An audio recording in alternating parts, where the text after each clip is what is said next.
আচ্ছা বান্ধবী, ভালো করে মনোযোগ দিয়ে বন্ধুরা এই গল্পটা আমার শুনবি। আচ্ছা বান্ধবী, তোর এত ছেলে বন্ধু কেন? আচ্ছা, আমার এত ছেলে বন্ধু কেন শুনবি?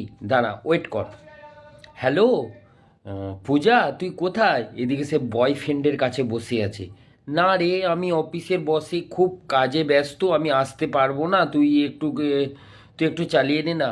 ওয়েট, ওয়েট, তুই ওয়েট কর, আমি তোকে আবার ফোন করছি। হ্যালো প্রকাশ, তুমি কোথায় আছো? আমি খুব বিপদে পড়েছি, একটু তাড়াতাড়ি আসবে। বন্ধু ওই ছেলে বন্ধুকে ফোন করলো, সঙ্গে সঙ্গে চলে বল বল বল, কী ব্যাপার কী ব্যাপার?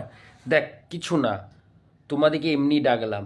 দেখ বান্ধবী, তোকে আমি বলেছিলাম না মেয়েরা মেয়েদের বড় শত্রু। দেখ, মেয়েটাকে ফোন করলাম, আমার বিপদে সে এলো না, কিন্তু যখন আমি আমার আর একটা বন্ধু ছেলে বন্ধুকে ফোন করলাম সে কিন্তু এলো। ওর জন্যই আমি এতগুলো ছেলে নিয়ে ঘুরি, মানে বিপদে পড়লে তার আমার পাশে থাকবে। এটাই বাস্তব, মেয়েরা মেয়েদের শত্রু হয়।